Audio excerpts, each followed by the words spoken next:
partner from CDH. Hi, Leo. Hi, everyone. Nice to see you guys. Yeah, so maybe Leo, you also can introduce yourself a little bit to everyone. Oh, yeah, sure. So, yeah. So my name is Leon. I'm in charge of CDH emerging market. Have a very high focus in India. We have 7 portfolio companies in India. So I'm very glad to be here to share with you guys our point about the India economy and this stuff. Thanks. Thank you so much, Leo. And then we also have Karan from Trate Ventures. Hi, Karan. Hi, Lucy. Thank you for having me here again. It's great to be back at GMIC. Just to give a quick introduction about us, we are one of the oldest VC funds in India. We used to be known as IDG Ventures India, so we've had a long association with China for many years. We are an early stage focused tech VC fund.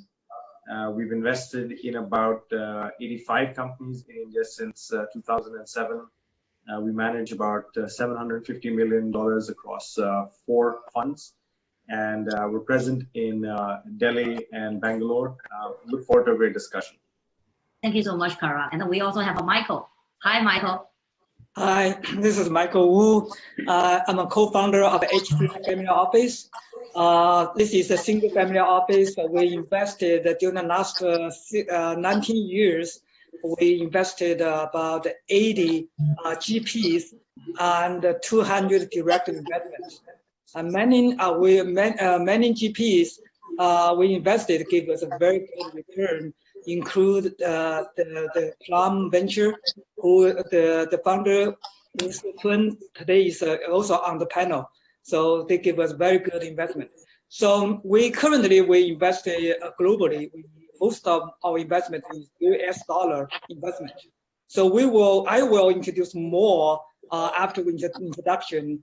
How invested already have. Before I joined the single family office, I worked with Morgan Stanley and Merrill Lynch in US. So I managed about 30 families' wealth, totally about $1 billion. So I'm very happy and thank you to have me today. I'm looking forward to sharing more and learn more opportunities in India. Thank you. Thank you so much, Michael. And we also have Peter Wu, Wu Shishun 先生 from the Plum Ventures. Hi, Peter. Hi， 大家好，我就用中文发言啊，对，我是来自于那个梅花创投一家中国最活跃的这种早期基金的这种创始合伙人，然后我们主要专注在中国的这种早期投资市场，同时我们也会投一些像印度、东南亚、中东北非还有欧美的一些这种早期项目我们那个折合差不多5亿美金的这样一个早期基金就是已经有几家已经在纳斯达克和那个纽交所上市很高兴跟大家见面，很高兴今天参加这个 panel。 So Peter is a founding partner of Plum Ventures, and Plum Ventures is early stage VCs who manage around $500 million US dollars, and they already have like multiple companies listed at the Nasdaq. And the sector they are investing in is majorly in mainland China, and also some of emerging markets like India, Southeast Asia, and also North Africa. So we're glad to have Peter here. Thank you so much, Peter. And next, I think is Tej. Hey, Tej. Hi, hello everybody. Good to be back at GMIC. I'm Tej and I run Fosun RZ Capital. We are an early stage fund. We have $1 billion US dollar under management among our 3 funds. I started the India practice about 3 years ago, and we have now 15 investments in India. And it's been great working with Fosun and Chinese partners. I see a lot of them, and Karan from India, Leon. So great to be here and looking forward to the session. Thank you so much, Tej. Okay, so hi David, glad to see you again. It's a very nice discussion in the afternoon. 大家好，我是融360的 CEO 叶大清。Hello everyone, my name is David Ye, co-founder, chairman, and CEO of GMIC Technology, Rong360. Rong360, we are a global fintech company founded in 2011. We have 140 million registered users. We are providing big data risk management, digital marketing, software as a service, and AI solutions for over 2,000 financial institutions in mainland China, Hong Kong, India, Indonesia, and the rest of the world. We have invested in fintech startups in China, Hong Kong, Indonesia, India. We are still looking for that. And also we invested in a fintech startup in Mexico City. So our footprint are global. About myself, I've been in the internet and fintech space for my whole professional life. I spent 14 years in the US, worked at Capital One, AOL, TED. Also, a lot of the young guys don't even know what's AOL, but AOL was like 10 and 20 years ago in the US. And I also worked at American Express. I returned to China, returned to Asia 11 years ago. We have seen the booming of the mobile internet and the fintech space in China. Of course, the next decade, we're looking into India, Indonesia. I mean, India will be the third largest internet market or fintech market in the world. This is why we are here for. Happy to meet everybody. Thank you. Thank you so much, David. And the last one is Christina. Glad to meet you, Christina. Hi, Lucy. Thanks for having me. Good evening, everyone. I'm Christina Bao from Hong Kong Exchange. Very happy to be here at this forum with the other panelists. Hong Kong Exchange, probably a lot of you are very familiar with, but just one word to summarize. It is actually one of the global exchanges that actually has been keeping as number one in terms of IPO funds raised. Actually in terms of track record, it ranked number one in 7 times out of the past 11 years in terms of IPO funds raised worldwide. And last year we welcomed Alibaba to return to Hong Kong market. In addition, we have also welcomed hundreds of companies from various jurisdictions as well as from various industries. So we're very happy to be here because we very much look forward to welcoming more and more Indian companies to become so substantial. Therefore, they could be eligible for listings, not just in the US, but also and the local market, but also in other major markets, Asian markets, including Hong Kong. Thank you. Thank you so much, Christina. So welcome everyone. And today's our panel is about when we look at India, what do we expect? So India is the fastest growing countries in the world and the 7th largest country geographically and has the 2nd largest population. So India has the world's 5th largest economic by the nominal GDP and the 3rd largest by the purchasing power. So its GDP growing really fast is driven by its agriculture industry, service industry, and also the urban handcraft industry and also IT industry now is really famous globally. So every people will say Bangalore is the Silicon Valley in the Asians, right? So and also India has one of the youngest populations in the world. So that brings a long-term growth for the Indian market in the future. Okay, so I think the first questions I want to ask Tej, Karan, and Leos because you guys have started looking at Indian market for quite a long times, right? And so how could you see the past and the current state of economic growth in India? I think starting from Tej first, maybe. Okay, sure. So economic state, if you look at India, it has been growing at high single-digit GDP for last almost 10 years, and there have been various sectors that have been emerged out of this. I've been investing in India since 2010. Especially the new tech industry has evolved quite a bit, as you were saying, because we had the technology and also the entrepreneurs who came from some of the IT industries, right? So there was the first revolution of evolving of India internet industry in 2010 and onwards, and that's where a lot of VC funds also came into India. We have seen participation in the Indian internet story by various people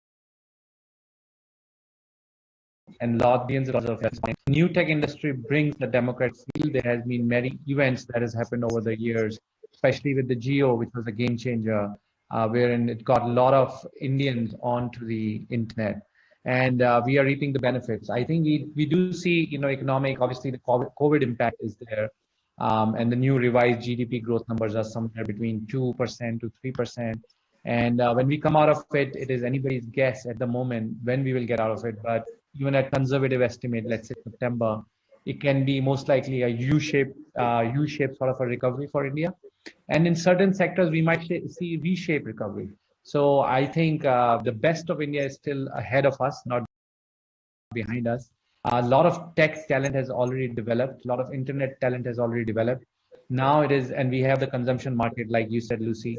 Now it's about matching the both, giving the right products, and making a lot of money.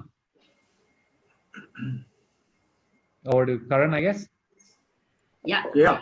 So I think, like Ted said, the Indian tech market or TMT market probably had its first start about 15 years ago. And I think till about 2015, when Jio came, there were probably not more than 50 million Indian users online, shopping, transacting, etc. 2 or 3 things changed after 2015, 2016. One was Jio. The second was UPI, which is payments, which the Indian government created a middleware layer on top of which applications were built, and anybody could build a payment platform on top of that. And I think both those things helped hundreds of millions of Indians come online, become digital users through payments, through wallets, and now probably through commerce. Because of what we've seen in the last month in India, because of COVID, my guess is the number of active Indian users online has probably gone up by 20 to 40%, just because people are forced to use it. That actually shows the potential of India, which was always there, but people were hesitant to actually make a move. So you see anywhere between 100 to 120 million Indian shoppers. There's probably 400 million people, 400 million Indians using digital payments. There's more than 500 million people who have digital bank accounts. More than 400 million Indian people who are on smartphone, most of them on 4G. So we're talking about hundreds of millions of people in every sphere of digital. The only country which is bigger is China in everything. So I think India has a long way to go.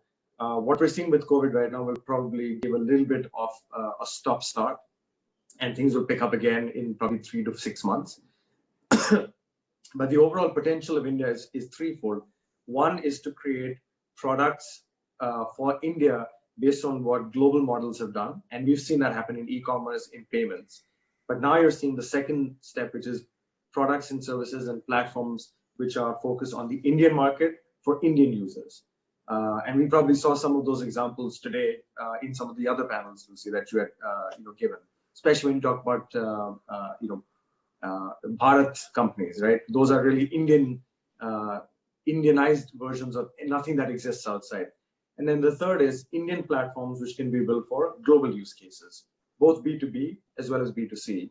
And if you look at our portfolio as a proxy, about 25 of our portfolio companies have already done global products. If you look at all other VCs and you look at even Fosun's portfolio, there are many companies who are developing products in India for global markets, even for B2C. And that actually tells you the real possibility of what India can do, like a lot of what Chinese platforms have done over the last 10 to 15 years. So we're very excited. We've been investing in this market for 13 years. I've been investing in this market for 11 years now. So I think what we've seen in the last 3 years probably gives us a good sense of what we can expect probably in the next 15 years. That's how we look at it.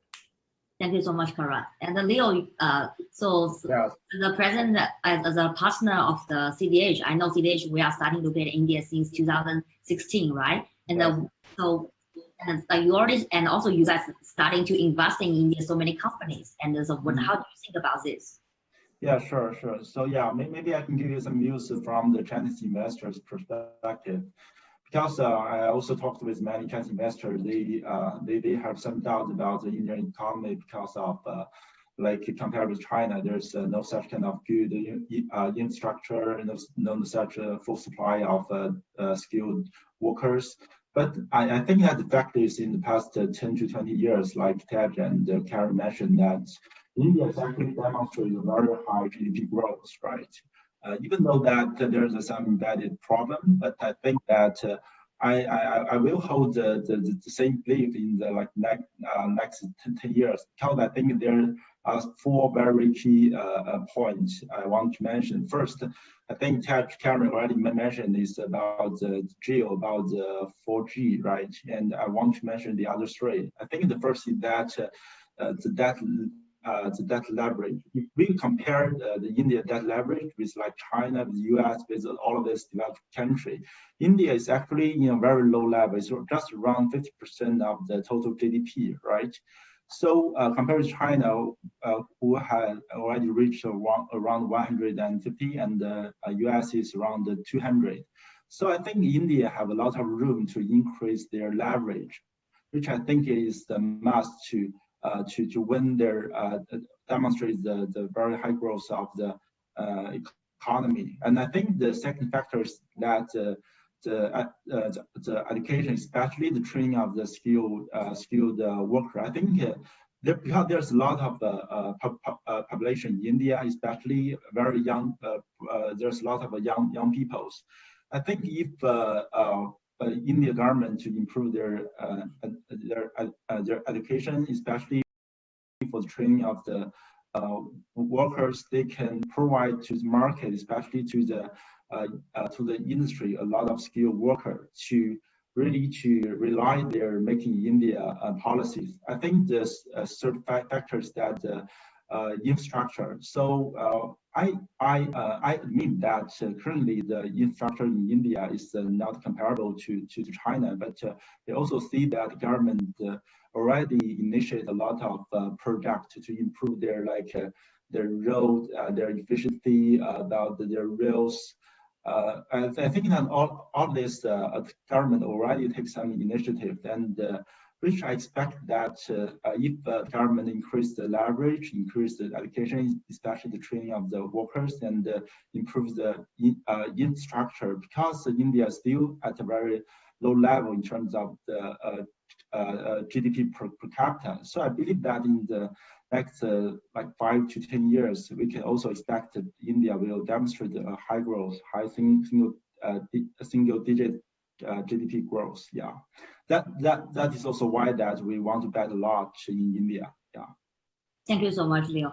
So so since 2016, like India already is from the internet construction side, we already have like a lot of amazing things happens. So Indian government have made one project called A-Banach that makes more than 89% of the Indian population gets registered, and that become the world's largest database. And also like Reliance Jio's made a very good job, like in the end of 2019, now in India totally have around 370 million internet users. And also Leon just mentioned today, like India also have the cheapest internet price in the world. So I think like all this kind of like the great job will make the Indian have a bright futures in the entire startup ecosystem, and also changes people's life.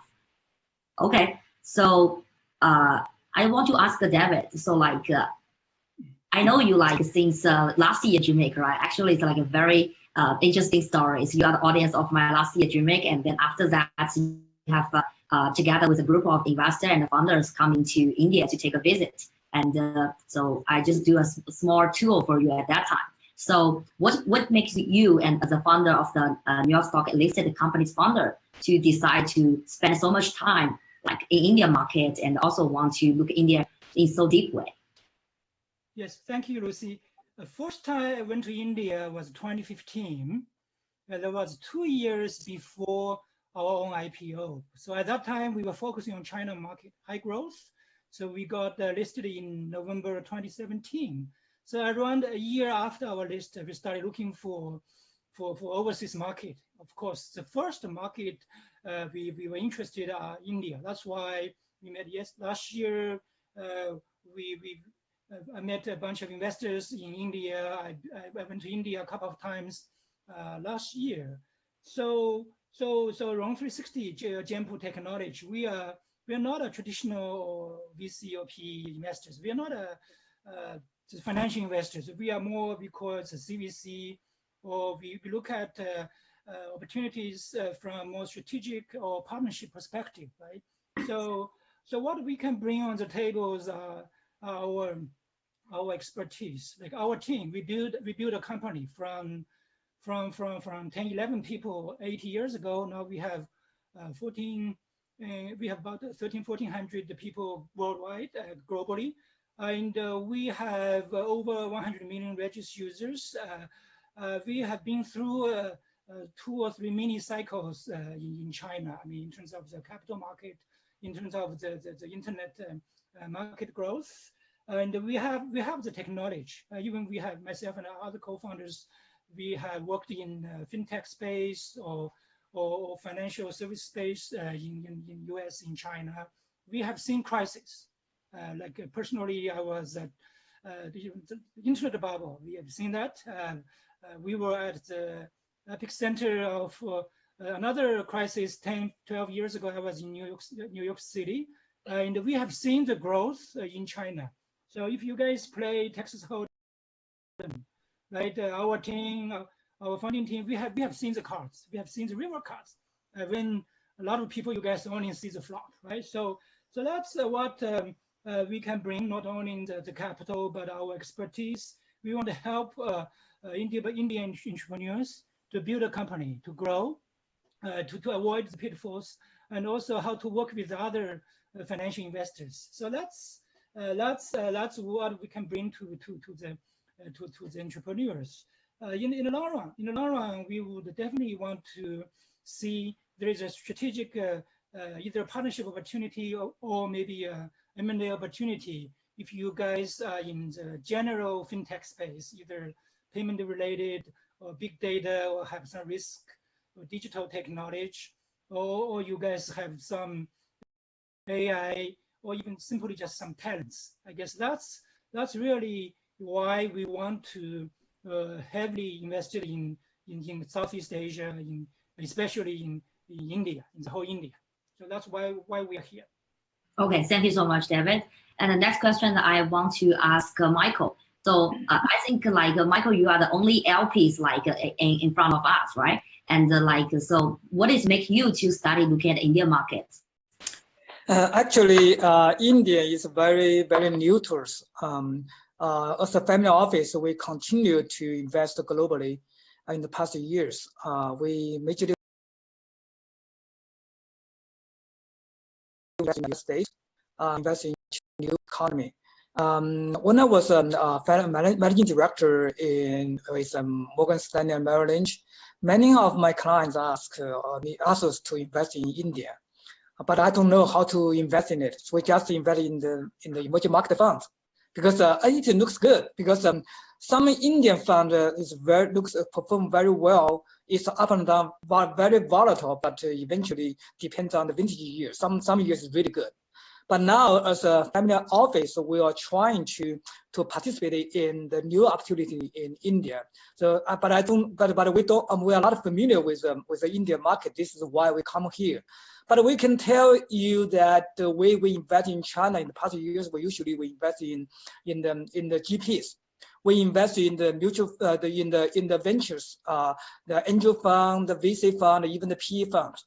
After years, we found very good ones, and then I asked them to give us co-investment in the opportunities. So the same way we will do in India. So probably we will invest in some GPs we know before, and they begin to enter India. And then after years, maybe we can work together with them to invest in the direct investment in the future. So just like Plum Ventures, Peter Wu, and he actually began to invest in overseas, okay, including India. We have had a very good conversation weeks ago. He has a strategy to invest in overseas. We are looking for the entrepreneurs who can have a good who can grow very well in India, so they will invest in it. Then we will look at his adventures, looking for opportunities to invest together with him. This is our strategy. Okay, thank you so much, Michael. Okay, the next question I want to ask Peter. Yeah, so I will just repeat question in English first and then in Chinese. So for the fund ventures, like new funds, you guys have to plan to spend around the 10 to 20% capital in India market and the Southeast Asia market. So what makes you to decide in this current time to look at this emerging market? 就对我们的新基金来讲，我们现在为什么在这个时间阶段选择进入印度市场呢？然后对印度市场，我们现在最看重的东西是什么 ？OK， 非常感谢 Lucy 对邀请参加这样的一个论坛。因为我们对于印度市场的话，之前参与过一些投资，我们投资了印度现在做的最好的一个这种金融公司，金融科技公司 GlowRoad， 我们也投了印度的一个叫信息流的公司叫 Medica Bazaar。然后我们当然对印度这样的一个市场的话呢，有更多的兴趣，这也是我们来到这个论坛希望学习的地方。我们在中国有很好的这种投资的这种记录，包括像那个我们跟那个叶大清戴维叶的话一起投了那个印尼的那个 cash， 然后我们像那个 Michael 也是我们的 LP， 对，我们很愿意那个这种把中国的一些那个一些模式的话呢，跑得比较好的模式的话呢，希望在印度找到这种机会。印度是一个就我们认为下一个机会之地啊，而且已经是一个机会之地了。对，我觉得那个印度的这种人口结构很年轻，然后那个就是现在基础设施也开始变得越来越完善，然后很多在中国发生的这种故事的话呢，我觉得会在印度都会发生一遍，所以这也是我们希望能够在印度找到这样的那个机会。我们的基金成立的宗旨是叫帮助聪明的年轻人成为伟大的企业家，然后我相信印度有这样的年轻人，我们也希望把我们的这种对于这年轻人的一些辅导，对于年轻人的一些支持的话呢，能够带到印度去。当然我们现在印度这边的那个同事就投资同事的话也正在组建中，我们希望那个能够参与到更多的这种令人就惊叹的印度的这种故事里面去。好，谢谢 Lucy。 Thank you so much, Peter. So majorly, so Peter in China, they are investing in the early stage, and also they already invest in like 2 of Indian companies. Is one of is KDB, and also they invest in the cash in the Southeast Asia. So they already do the really good job. So what they want to do is like they want to bring their success experience from the China market come to India, because the vision of Plant Ventures is to help the smart young generations to become success. So that's why they want to also helping the Indian founders and also Chinese new generation founders to go into the new emerging markets. 那么吴总，我还有一个问题想问您，就是说，因为其实我之前有跟很多中国的这个有聊过这个问题，就是大家很多可能中国的基金都会比较喜欢看，就是说纯中国投资团队，但是是纯中国创始人团队出海的这样的一个项目。但是对于我们来讲的话，你认不认可这个观点？然后你是怎么看待创始团队这个问题？如果在印度市场或东南亚市场去做的话？我们认为我们现在投的那个团队的话都是中印结合的啊，就像那个 GlowRoad 的话呢，它是co-founder 的话呢是印度的，然后那个founder 是原来在印度待了10几年的一个这种原来华为的一个经理在那边在万宏，然后我们很希望很欣赏这样的一个这种叫中印组合的这样一个团队。我觉得这种既有那个这种中国这边的这种市场经验，然后那个能够借鉴中国的一些模式的发展的这种经验的话呢，对于这个团队很有帮助，然后又有当地的这种包括人脉和资源和那个这种对当地消费者的理解的话呢，我觉得这样的一个团队组合是我们特别喜欢的。如果是纯中国团队的话呢，我们会担心它不够本地化，不够那个能够去融入到就本地的市场上面去，所以我们希望看到的是那种国际化的团队，对，也许是一个中美印的组合，也许是一个这种可能中美欧的中欧印的组合。对，我们也觉得那个印度这个市场的话呢，其实它既要向外看，找外部的这种经验和那个资金，因为印度本地的这种 VC 市场还是比较小，所以它需要有那个国际化的这种视野和那个人脉关系去外面融资，它又要有本地化的这种这种经验和那个本地化的这种团队，所以我觉得这种组合非常好。谢谢罗姐。谢谢 Peter. So I just ask Peter how does he think about the combination of the funding teams, because like some of the Chinese domestic VCs always like want to choose a Chinese funder only to go into the global market. So and then Peter gave me a really interesting answer, because like one of his portfolios called Crazy Bee. So the funding team is do the good combination. So the founder is the Indian guy, and the co-founder is the Chinese guy called Wang Hong. I think Wang Hong is very famous, like for all the Indians who are based in China, the Chinese who are based in India. And so for Peter's understanding is because he thinks if the only Chinese founder go to overseas market, maybe he's not so familiar about the local cultures and also a lot of the resource regulations and a lot of issues. And so do the China, Indian, or like multiple countries combining can have like can combine all the best strengths part. For example, Chinese founders may be good at do the funding raising and the strategy. Indian founder maybe do the better understanding about the local ideas and the local market. So that's kind of things what is the founders they expect for. Thank you so much, Peter. Okay, so next question I want to ask Christina. So Christina, you are from Hong Kong Stock Exchange, right? So and since last year, you guys starting to really be aggressively in India market, attending a lot of conference and also share a lot of knowledge from you guys. So what makes you guys starting to look at India like at this moment? I think a lot of the panelists have already given their views in terms of the high potential and the faster growth of the Indian market, and we totally are in agreement with the rest of the panelists. But I think it's also because we believe the Indian market has grown so significantly, and is also growing at a very rapid speed. Therefore, we believe that in the coming years, probably in the next 5 to even 10 years, the Indian market could actually incubate so many successful enterprises that are ready for public market. And we're here, Hong Kong is here to welcome these new startups to join our board. I think when talking about IPO, people always think what does an exchange think of it? But usually we don't really have like a strong view either this way or that way, because we believe this is really a question for the issuers or the corporates and investors. And from the perspective of issuers or the corporates, we believe there are usually 3 questions, and also for the investors, the 3 main key questions that they often kind of ponder before going to the public market. The first, of course, is why? Okay, why going to a public market?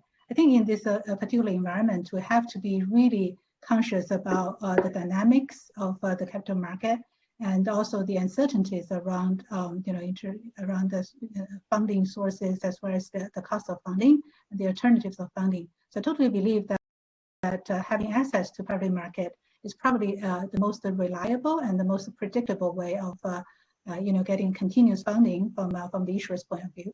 And also from the investor's point of view, I think it's pretty easy for all the investors to appreciate that even at the very beginning of the investment, you probably start to think about asset strategy, right? So the asset strategy always has, you have to always have the options ready for asset. But in terms of asset, I think of course you can go to the local exchanges such as NSE or BSE. They're always available. But in addition, I think it's also highly recommended to consider an international exchange in terms of going public. I think there are a few reasons. One is for sure. India is talking about making India, but making India is really about how India can go global. But to have global investors is just a step number 1.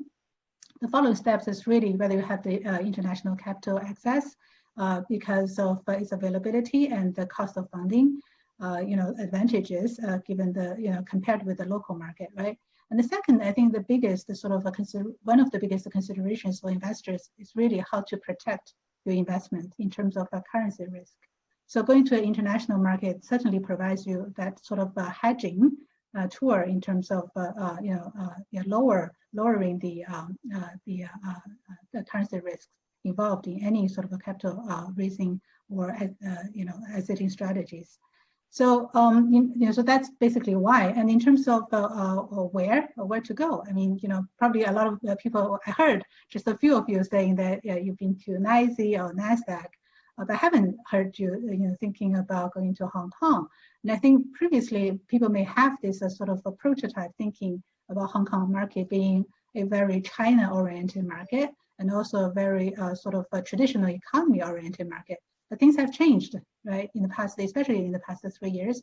So in the past 2 years, actually, Hong Kong market raised the funding for like the total fund raised in Hong Kong actually contributed almost half of it was contributed to the new economy and TMT sector.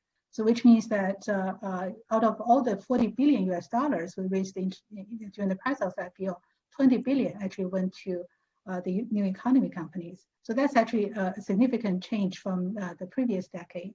In addition, Hong Kong market has been, very able to accommodate, a number of various IPOs, including a lot of international ones. And the more interesting thing is that, in terms of the investor base, we have the international investors from the US and Europe, as well as, potentially China investors. So a lot of these Chinese investors are more and more keen to go to India. I believe that, out of the 30 Indian unicorns, 18 of them already have Chinese investments. So if you actually come to Hong Kong, I believe the Indian story, the so-called Indian Meituan or Indian Xiaomi, it may not be fair to put it that way, but I think the sort of idea behind it is that if you come to Hong Kong market is very ready to appreciate and understand about business models of all these Indian startups, which I think it serves as a great advantage to the potential issuers. Okay, thank you so much, Christina. I think Christina also mentioned like the opportunity where they look at it, also the risk of the investors they have facing. So I think this is open question I want to ask everyone. So at the beginning, we have spent like around 30 minutes to discuss like the good thing about India, the great opportunity in the India market. But now globally, we are under the COVID-19. So that's why like I think from you guys, how you think about this? Like how you guys think like how long this is going to affect India? And I think, and how you think this is going to change India market? And also maybe not only the COVID-19, what is the risk and also the challenge you guys have faced, or what are you guys maybe in the future going to face? Maybe we can just share by like everyone. Yeah, this is an open question. So like Karen, do you want to answer this one? Yeah. So I think that's a very good, important question. And I think there are two parts to it, right, for India. One is when does, from a health standpoint, when do things start going back to some level of normalcy?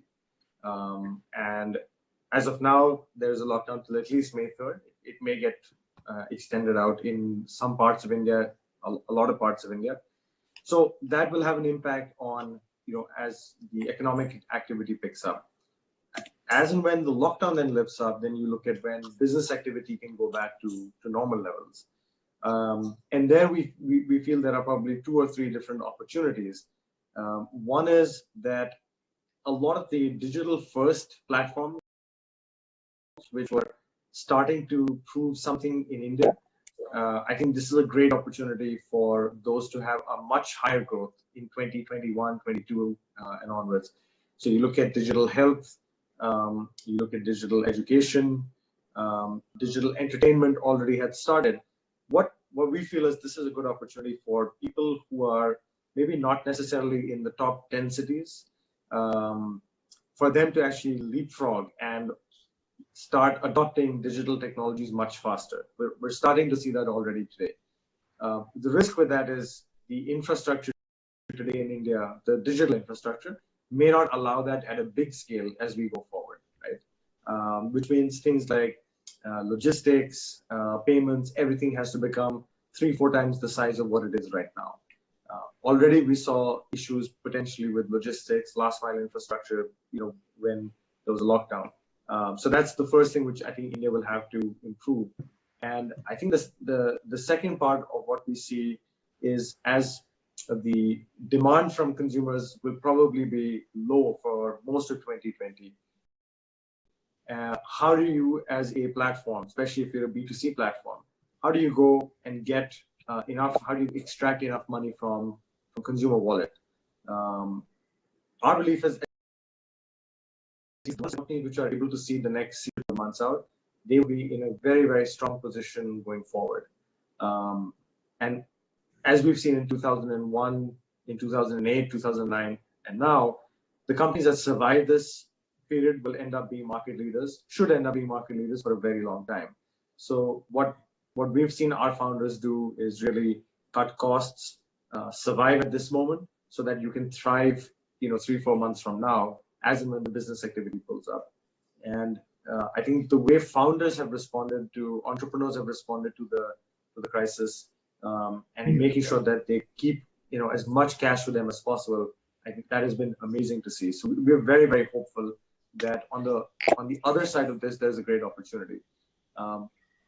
Overall, I think for us that we see the digital adoption in India happening even quicker. And I think that will get more accelerated when you look at what's happened with Facebook and Jio. That will take time to really become more mainstream and have a large impact. But when it does, you will see 400 million people on 2 platforms together getting impacted very, very quickly. So all of these things have a very, very powerful network effect over a period of time. Okay, did the other people want to add any information about this? Like David, you already look at India for so long, and I think when I was in Bangalore, you are calling almost every week to check with me what exactly is going in Bangalore. And so now, how you think about the coming 6 to 12 months, about Indian economic and from your understanding? Yeah, so we are looking into the Indian opportunities, not really not in the next 12 months, right? If you're looking in the next 2 to 3 or maybe 5 years, or could be potentially longer, right? I mean, I guess right now we definitely need to be patient. Just view this pandemic as a long pause. Hopefully 2-3 months, it could be longer. I mean, my advice for the entrepreneurs in India, this may take longer than 12 months, right? So we have to prepare for the worst. If you think about what happened in China 10, 12 years ago, right? After the global financial crisis, we saw startup innovation pop up. We saw like ByteDance, Meituan, even Long360, we started in 2011. So we definitely see a lot of innovations, a lot of startup, a lot of opportunities. More people actually get into the startup mode, right? If you dial back another 8-9 years, that's 2003, after the SARS in China, the internet started booming, right? So right now we just need to be patient.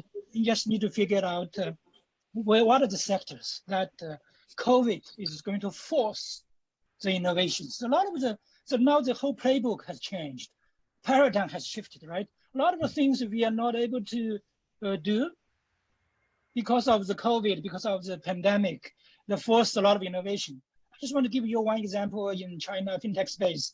In the past, all the Chinese consumers, SMEs, when you apply a loan, before the approval, you need to sign you need to do a KYC signed in person, right? That's a forced KYC in person.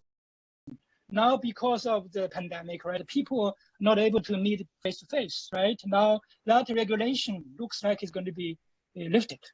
So I saw it was a joke, but it was true.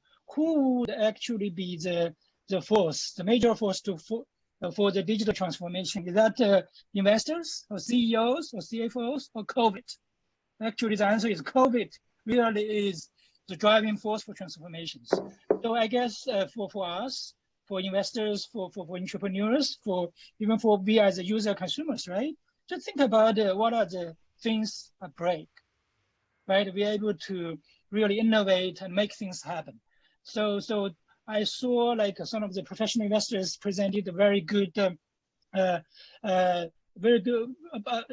some like analysis about which sectors might able to benefit from the pandemic. There are some of them very obvious, like telemedicine, right? Healthcare, education, gaming, social media, etc. I know like fintech is a very debatable. I actually saw that Suda put fintech in a yellow, in amber color, which may or may not benefit from the transformation today. But I actually have slightly different opinions. Really, we believe this time fintech will benefit because now the pandemic is going to shift all the service sector to be online, to be digital.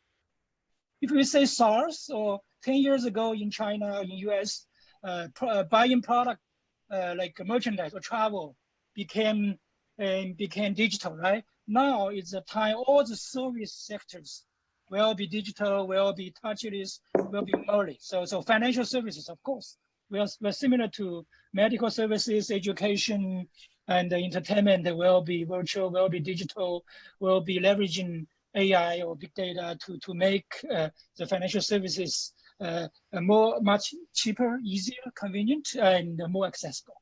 So that's just my take for the pandemic. I guess we just have to be patient. So today, stay put, be safe, be healthy, right? We may have to be locked down for another month or 2 months, maybe 3 months. Maybe the virus will come back in December, right? So you just need to be patient. We're looking into long-term opportunities, 2 or 3, 5 years, maybe 10 years.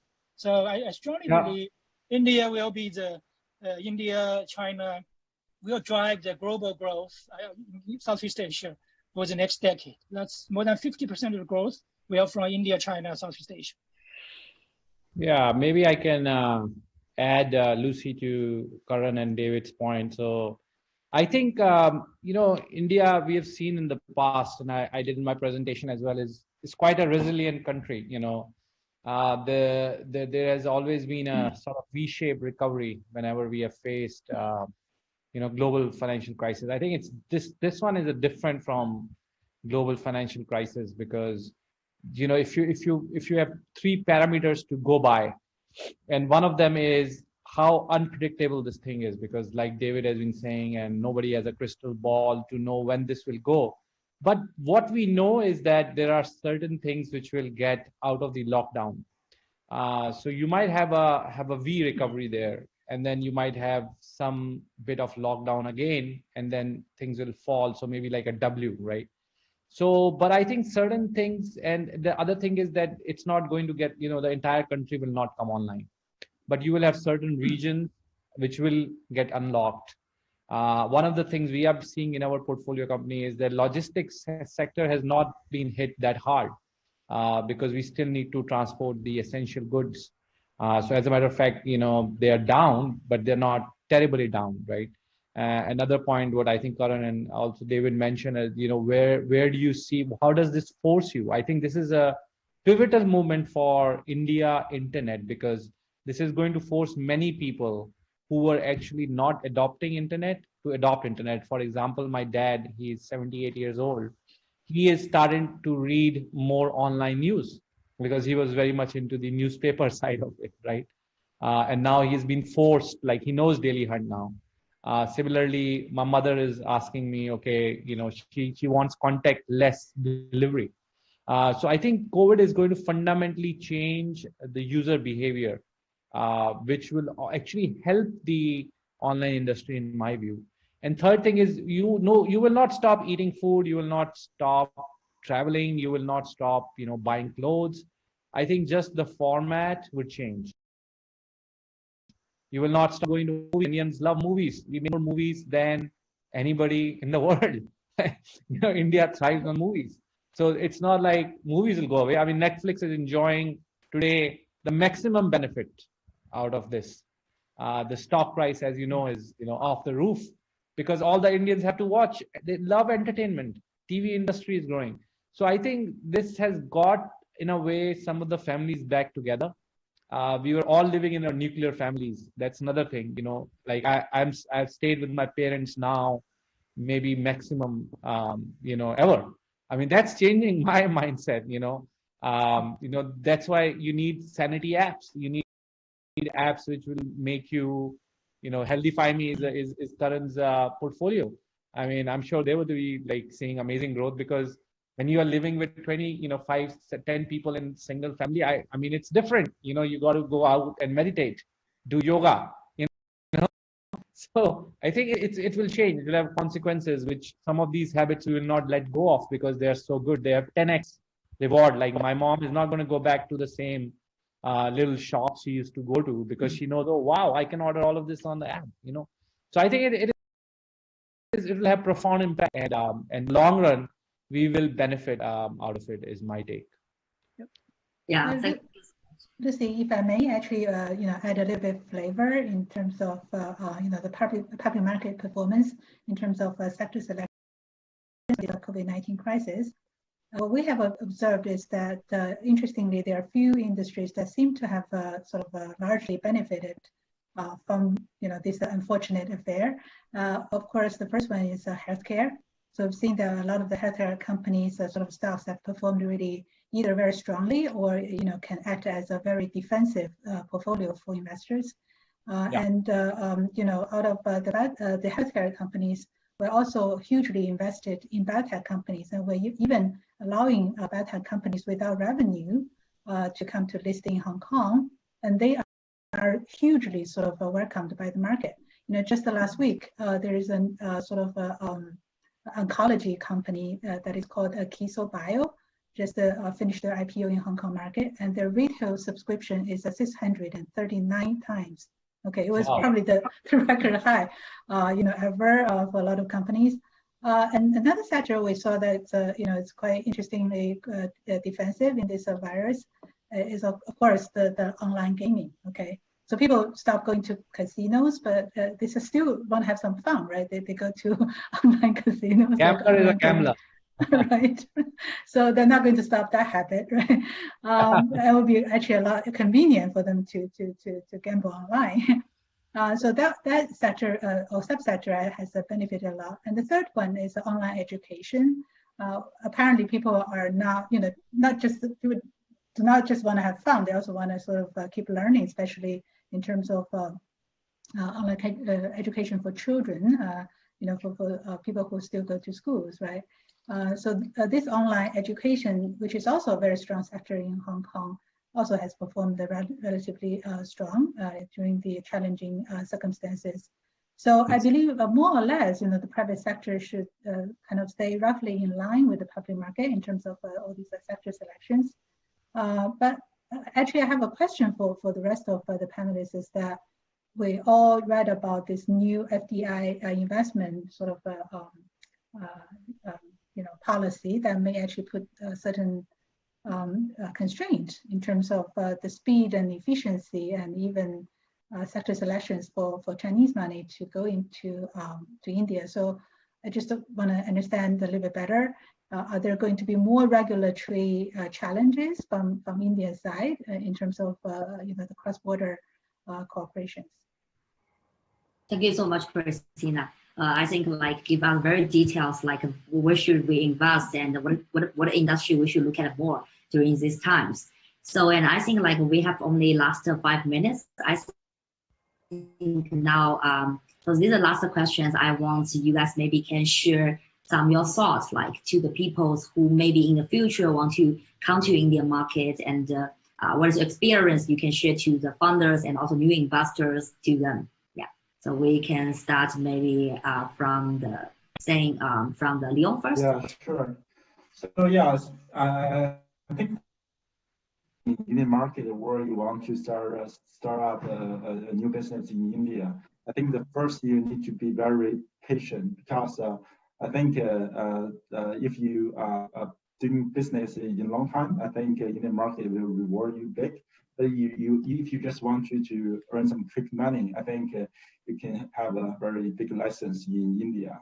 I think that first you need to be very patient. You need to hold a long-term view about Indian market, and especially for the entrepreneur from China. So if you want to do business in India, I think the first you need to build trust with some partner in India by understanding of cultures and their norms when you conduct business in India. I think that is very key. I know that a lot of Chinese entrepreneurs, they want to doing lending business or other business in India, but they encounter a lot of problem. I think the major reason of the problem is that there's some misunderstanding and some some trust issue between the Chinese entrepreneur and also the local partners. So I think that's very key. First, you need to be very patient. You need to hold the long view. Second, I think you need to have some trust relationship with the partner by understanding their cultural norms. Yeah. Yeah, thank you so much, Leo. Okay, so I think maybe we can ask Karan. So Karan, you already been in China for so many years. So what do you want to tell to the future new investors who come to India and new founders who come to India market from your experience? Yeah, so I would say, I think very similar to what, a lot of things similar to what Leon just said. India is, it's a long-term market in every sense of the word. For many years, I think people would question, can you build enough big companies? Then there was a question of, can you have enough big exits? And I think both questions have been partially answered. But I think there are a lot of questions about India which still require to be, which still require a lot of understanding and a lot of depth. Part of it, I think, is just being in the market for long enough, because it's dynamic. There are different elements to it. India, even as a market itself, is not one big market. It's a few large markets and many small markets put together. So how people in Delhi behave compared to how people in Bangalore behave compared to how people in East India behave is very different. So I think understanding the nuances of the India market and understanding how different customers, even within the same city or same region, behave is very different. Being able to deal with the fragmented nature of the India market is very different than China.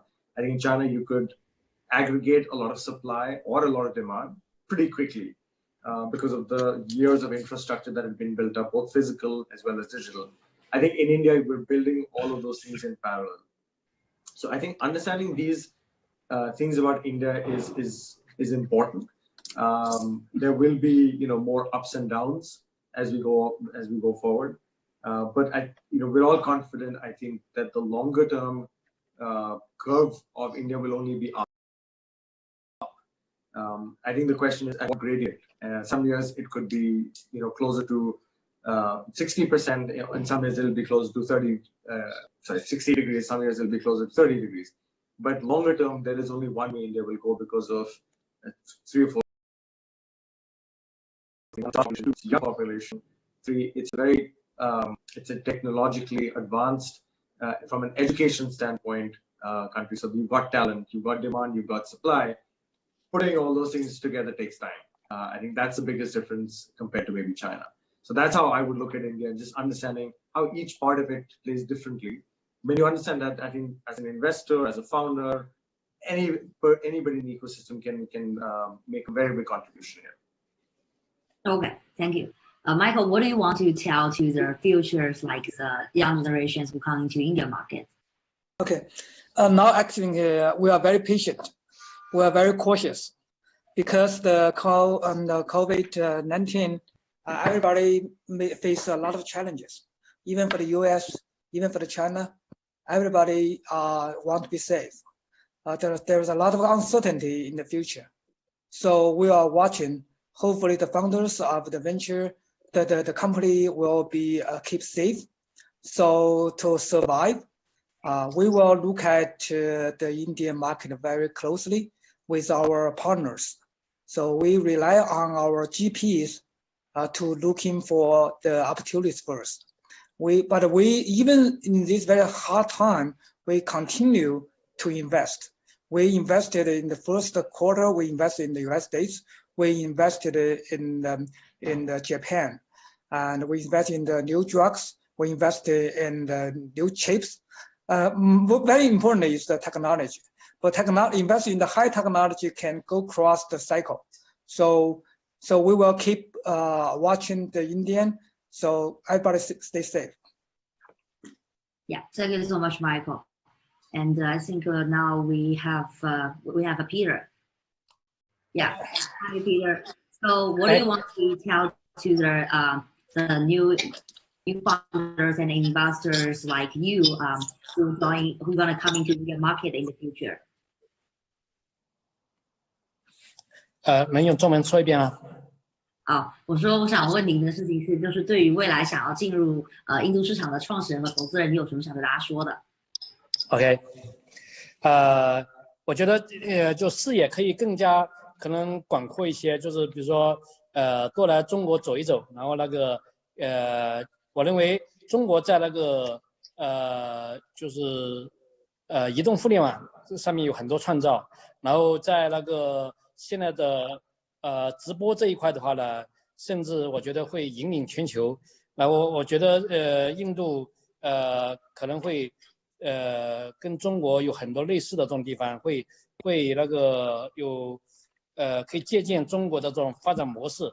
然后所以如果印度的创业者和年轻人希望能够做出一家令人激动的公司的话呢，我觉得可以就常往这种中国跑，这是我的一个忠告。就当时我知道印度那家就支付宝的这种 copy 就 PTM 的话呢，它是差不多可能每个月都会跟支付宝会有这样的一个这种密切的这种交流，对。所以我们跟我们投顾的这种 College B 也保持这种非常密切的这种交流，他们也经常访问中国，然后去获得一些这种这方面的一些经验和教训，以及避开一些踩过的坑吧。然后这是第一个忠告。第二个忠告的话呢，我就觉得就是甚至有些这种可以跳过一些中国原来经历过的一些坑，比如像 OTO， 像这种穿戴设备啊，像这种像可能还有类似于区块链等等一些坑，然后可以直接进入到，比如说像类似于现在直播互联网时代，能够这种就不掉坑里面，我觉得这是很重要的，对。所以这两个忠告吧，就是我觉得经常走出来，然后第二这种可以越过一些阶段。当然对于印度现在的当务之急的话呢，还是在疫情下面的话，怎么朋友们怎么保持健康，怎么能够安全度过这个疫情，很关键。好，谢谢，谢谢罗姐。Yeah. So majorly Peter is just want to share his thoughts to the Indian funders and the Indian VCs. That is a very interesting point. So he said the Indian funders and the people should come to China more often to learn the latest experience from China market, and also to learn what is the journeys what we failed before in China, like the experience we have in the blockchain, in the smart wear, and in the OTO industry, so that can help in the Indian high industry grow more fast. Thank you so much, Peter. So then I want to ask so Tej, you are Tej and Christina, and both of you that, right? So I think maybe for Christina's, what do you want to tell to the Indian funders about Hong Kong Stock Exchange platform? Maybe you can use 2 sentences to encourage people to go into Hong Kong, because I know we also have a lot of Indian funders watching our videos now. Okay. Yeah. Yeah, sorry. Hey, go ahead. No, please. Okay, sorry. I think, maybe Lucy gave me this assignment, so I'm going to finish it in 2 sentences. So first of all, if you want to have both access to China and also international capital. I think Hong Kong is the perfect place to consider your IPO. And the second thing I want to talk about is that it's probably going to take longer and it's going to be a more complicated process for you to transit from a private company and become to a public company due to a lot of the regulatory requirements and all the preparations we have to make. Therefore, it's not going to be an easy journey, but it's actually totally worth it. Yeah, thank you so much, Christina. And Tej, so you are the ending our panel from you, okay? So what do you want to tell to the Chinese futures founder? Because we have around 6,000 audience, 6,500 audience from China who is really have interest about going to India market.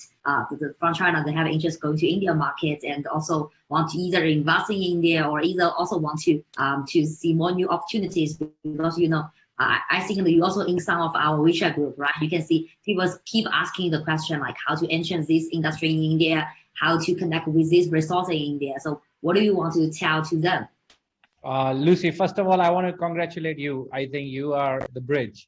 So you have done a great job over the years. And I'm very, very, very excited to see the China-India story. Not only me, I can speak on behalf of Karan and all our VC friends. It is very, very encouraging to see so much of China interest into India, both in terms of capital and also entrepreneurs. I always, give this example, flying to US is 16 hours and flying to Shanghai from Delhi is 5 hours. So we are very, very close proximity. So like I think Leon said, everybody else said, don't come to India for a quick buck, come to invest for the long run. It's going to take, you have to be patient. You have to work with the regulations. You have to, invest the time, find your India partner. KZB is a great example of a India-China team together. So find a partner and come in to build a longer enterprise and get listed on Hong Kong Stock Exchange. And the future is bright. Yes, yeah, we look forward to work together. Yeah, thank you so much. Thank you so much, everyone. I think we also have a very interesting panel tonight. Yeah, thank you so much. Thank you, Lucy. Thank you, everyone. Bye. Thanks, bye-bye. Bye. And after our panels, actually, we also have the roadshow. And if you guys have interest that you want to learn more details about each company's, like in the morning, you have become our panel speakers. So you also can just join the click our audience link to see the details about each startup. So the founder will to have everyone have 10 minutes, very excellent pitch. Okay. Good to know. Yeah. Thanks, Lucy. Okay, sure. Thank you. Yeah. Bye-bye. Guys. So let me just do the last intro, the quick end by tonight. So tonight we also have around 6 companies will attend to attending our roadshow after the introduction from my side. So we're gonna have the Medica Bazaar, India's largest B2B medical devices company. So they have made a really good job during the COVID-19. So they have around helping the China and India both to sell totally $15 million of medical devices during these 2 months. So they have made a really good job in India and China, both countries. And the second company is Ixigo, India's largest travel company. And third company is Minute, India's most trustful community commerce brand. So what they do is they open the convenience store inside of the India's largest communities, but not only is a community convenience store, but also they're helping the entire big community to manage their lives. And also they have made a very good job during the coronavirus to helping the people get a more convenient life when people locked down at home. And the next company is A-Banach. So A-Banach, we can just consider they are the Zara of India. And another company is GlowRoad, it's the most loved resellers app in India. So, and next company is W-More, e-commerce for the new internet and women's customers. And the last one is Lifelong. So it's a faster growing cross-category D2C brand. 今晚的话，其实不单单只有我们的这个活动，我们其实一会儿的话还会有6家公司，今天白天也给大家做，今天白天给大家去做非常精彩的这个论坛的嘉宾，他们今天晚上也会给我们进行他们的一个项目路演。今天晚上的话，我们会有6家公司来给我们去讲述，去介绍他们自己的项目的具体信息。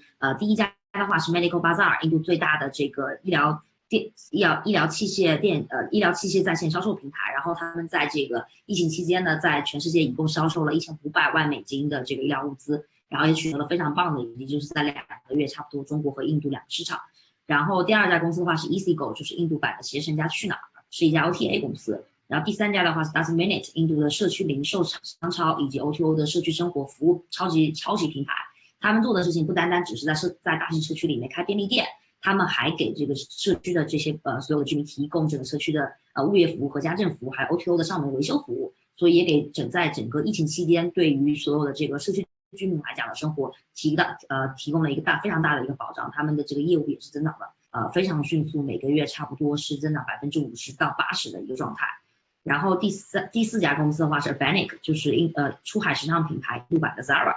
然后第5家公司的话是我们的 GlowRoad， 印度版的云集。然后第6家公司是 W-Mall B2B 的这个就是我们的这个在直播电商平台，然后专门为女性打造。然后最后一家公司是 Lifelong B2C 的个人护理和家庭清洁品牌。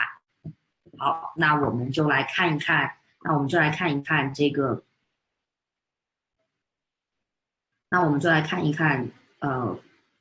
接下来这个公司的一个具体情况吧。So welcome Medica Bazaar， welcome Vivek， 欢迎我们这个 Medica Bazaar 的这个项目。然后我们 Hello everyone, Ni hao. I'm here to before and we have seen immense growth in our business in last 5 years. Medica Bazaar is India's largest B2B platform for medical and dental supplies and equipment. We cater to a large target segment of customers including corporate hospitals, medical centers, clinics, nursing homes, surgeons and also individual doctors. We have developed digital front end which is mix of both website and mobile application. We have approximately 400,000 products on our platform. We also have AI/ML powered algorithm tool which is known as VZ for intuitive procurement management. We cater to a large customer base all over India. We have developed robust supply chain efficiency. We have fulfillment centers all over India.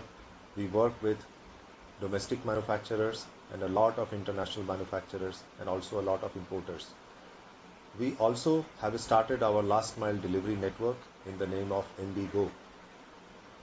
Across the different products we cover pharmacy, medical disposable, medical consumable, devices, equipment and also dental supplies.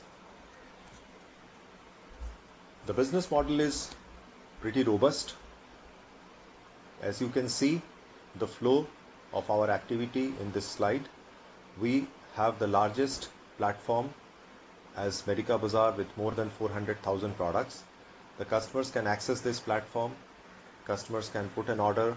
The order is fulfilled directly from our fulfillment center through a third party integration of logistics or through our Ixigo channel. We have VZ as our intuitive procurement management platform. We also filed US patent for VZ and also Indian patent application, which works on the consumption data of weekly, monthly and yearly purchases and also consumption history from hospitals. VZ actually reduces a lot of cost burden to hospitals. Medica Bazaar has been growing rapidly. As I said earlier, we started in 2015 with just 10,000 products catalog. Now we have grown to approximately 400,000 products. We were awarded in between through many of our initiatives, whether it was from IBM, it was from ASSOCHAM, it was from CII, or it was various government awards. In 2019 was a year of a lot of growth and activities in Medica Bazaar. We started VZ, we started Ixigo Riders Network. By 2020, we want to be one of the most robust and acknowledged platform in medical supplies globally. We started our concept. If you see the statistics, our present annualized recurring revenue is approximately $120 million. We cater to more than 45,000 medical centers with 400,000 products, 10,000 plus manufacturers and suppliers, 22 fulfillment centers, 100,000 independent doctors. We cater to 20,000 plus zip codes with 400 plus team members.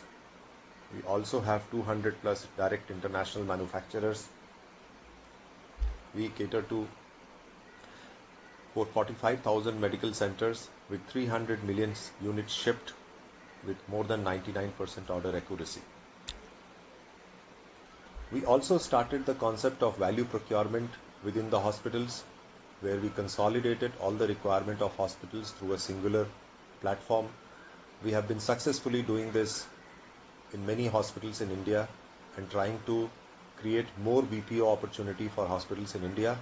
So from present a single digit kind of share of wallet contribution, we want to extend ourselves and make it 100 plus wallet contribution in the future. Medica Bazaar is also emerging as a global marketplace with more number of countries added in the list of customers. We serve more than 20 countries with customers everywhere. After COVID supplies problem all over the world, Medica Bazaar has been actively helping customers in the markets like Africa, European Union, US, and also the Far East Asian countries.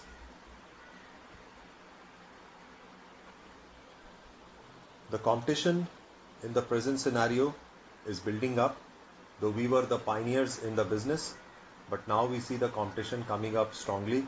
We have list of few competitors which are mentioned here: Acnamed, Colmed, Pink Blue, and Dental Cart. While everyone is trying to emulate and copy our business, but we are far ahead in terms of our presence, and we want to be the number one in the country in terms of our absolute business share. Globally also the competition is quite large. The four competition as global comparables are mentioned here: Cardinal Health, McKesson, Henry Schein, and AmerisourceBergen. They are one of the largest medical supplies aggregators in US, contributing to billions of dollars in revenue, and they cater to more than 80 to 90% of US medical supplies market. So we have similar competition across different countries, but we want to make sure that we emerge as a global platform catering to many countries in the similar medical supplies aggregation. In our key strategic initiatives, we have started white label product strategy. We have deep domain building knowledge with more and more medical devices, companies and suppliers. You can see many names here. Many are not fitting in this slide, but we have huge knowledge and an inventory of various medical supplies manufacturers through which we work, and we bring their products to different global customers. In our presence, we have more than 22 fulfillment centers all over the country. You can see the ones which are present, and we want to increase our number of fulfillment centers to approximately 44 numbers by 2021. In key strategic initiatives, I have shown some pictures of fulfillment centers here, the centralized distribution centers which we are developing now. It's more than 100,000 square feet of warehousing and inventory management capability. We also started a backward integration like building dental crowns and dental prosthetics in collaboration with a company called Zulavo, which is one of the oldest dental prosthetics companies in Japan. We also started MBGO, which I mentioned earlier. So this is a picture of our MBGO rider. It is a breakthrough initiative in medical supplies in India. We have presently many MBGOs delivering large number of orders to small medical centers throughout the country. So it's going to be a game changer in the way we deliver medical supplies to the customers. In COVID, we have gone far beyond and reaching to many customers. We have already supplied to more than 5,000 customers with orders approximately $15 million in last 2 to 3 months. Few of our large customers are mentioned here. We also supplied to many customers in China when China was suffering from coronavirus, and beyond China now we are supplying to many other countries. We also developed a COVID combat collaboration platform as a social initiative to get more and more customers, sellers and COVID experts together, and proud to say that this initiative has been very well accepted by private players, and also by the government authorities. These are few awards and accolades we have. We won many awards and accolades in the past, and we aspire to win many more in future. This is our team, comprising of senior members from industry, and this is just part of the team, but we have many members who are even young and dynamic in the organization. So I've just put few members here, but we have a large team, a brilliant team in terms of their capability and in terms of delivering the best. They're all passionate to do the changes what we aspire to do in the Indian medical supplies landscape and also the global medical supplies area. These are our investors. We have raised 3 rounds of funding, pre-Series A, Series A and Series B. Series B was our recent raise, $15.8 million, primarily led by Ackerman Van Haren from Belgium, Japan and Health Quad. Also Rebright and our existing investors participated in the round. We have so many individual investors also who come from different strong backgrounds, like Cipla is one of the largest medical and pharma company, and also Bain & Company, which is one of the leading consulting company. So Karan and Arpan also invested as an angel investors. Here I come to the end of my presentation. Thank you so much for patient listening and looking forward to hear from you. I'm the co-founder and CEO of Ixigo. Ixigo, so who's the CTO. We both went to IIT Kanpur together. That's how we met. And we both have 18 years or more travel technology experience between us, travel industry experience. We built a team size of about 170 people, out of which half of them are product technology and growth led. A lot of these guys are actually from IITs and ITs, top tier tech colleges. And we're very lucky to have the backing of some marquee investors like Fosun, Sequoia and SAIF. If we look at the travel market in India, the most exciting thing is that there is so much room for further growth, right? So India is a 54 billion overall travel market. 20 billion is already online. And if you look at the headroom for growth, right, there's still a lot of internet users that still haven't come online. And the ones that have come online, a lot of them are still not buying travel online. So except for flights, which is the only category that has reached the 50% or more penetration mark in terms of online bookings, all the other categories are actually much lower on online penetration, and there is still a lot of headroom for growth. So hotels only 22% being booked online, buses only 10% being booked online, and trains, 1/3 being booked online. So trains is very interesting because 25 million people travel on a train every day in India.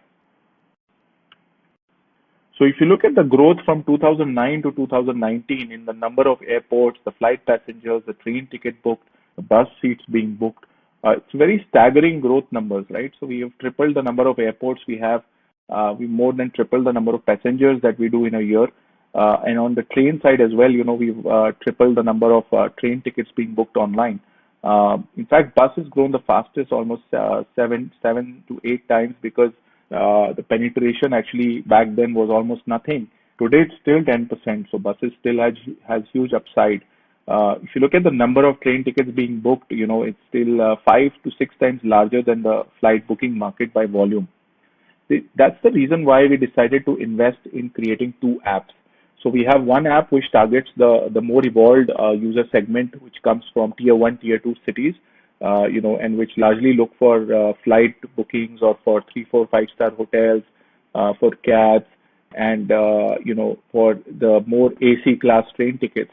Whereas we have the train app, which is the entry point for the bottom of the pyramid or the middle of the pyramid, right? So budget travelers coming from tier 2, 3, 4 cities, they use this Next Billion user app to find train tickets, bus tickets, budget hotels, and to even look for flights sometimes when the flight ticket price is very close to a train ticket price. At times, when the flights, the airlines run deals, we are able to upsell a lot of these train travelers into flights. We are able to upsell them into hotels, sometimes into buses when a train is not available. So it's a very interesting app to acquire a lot of users organically, right at the edge of the market, where they are just coming online, they're booking their first ticket online, and their first ticket online will not be a flight ticket, it will actually be a train ticket. And then these people can be graduated up into flights and other categories. So that way, Ixigo has built a very unique way to acquire this next billion user segment and grow the online travel market using that segment. As a result of that, we've been able to grow very fast. So we are last year we were the most downloaded OTA travel app as per App Annie and Sensor Tower stats. We have 170 million cumulative downloads, 30 million MAUs, 3 million DAUs, 500 million sessions per month, and we've reached an annual GMV of 350 million. We are the clear number one by mobile travel traffic growth. We are the number one standalone OTA that's doing train bookings by volume. And number two in India, if you look at just the B2C flight booking volume coming on any OTA.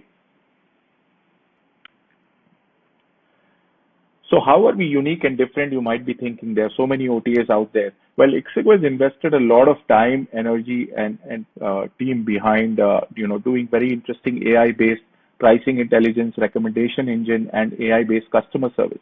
So on the fare prediction side, we have a highly accurate system to predict whether the fare are going to go up or down in the future date. Right? We have a deal discovery and destination engine driven by AI. Our Ixigo Money loyalty program also runs through AI. So we decide how much money to give to you on every booking using some very intelligent tools behind. And last but the most important is we have an AI-based customer service chatbot, Tara, that we've built in-house over the last 3 years, and now is able to answer 78% of queries with a very high NPS, higher than our own manual agents. On the train side also, we've built some very unique and very specific India-specific features, right? So one example is most PNRs or confirmations in India are actually waitlisted. So you don't get a confirmed seat, you get a waitlist number. You got to track that waitlist number every day, every hour to see if it's moving. We actually built an app that would predict at the time of booking whether waitlist number 132 on train number 5 would actually confirm or not, so that you don't need to wait till the last day to know whether you'll get a seat or not. This was our most popular growth hack feature. The second most popular feature was our running status, where we use the actual location of our users and we crowdsource all that data using the cell tower data and our own users' location on the train to tell other users more accurately where the train is.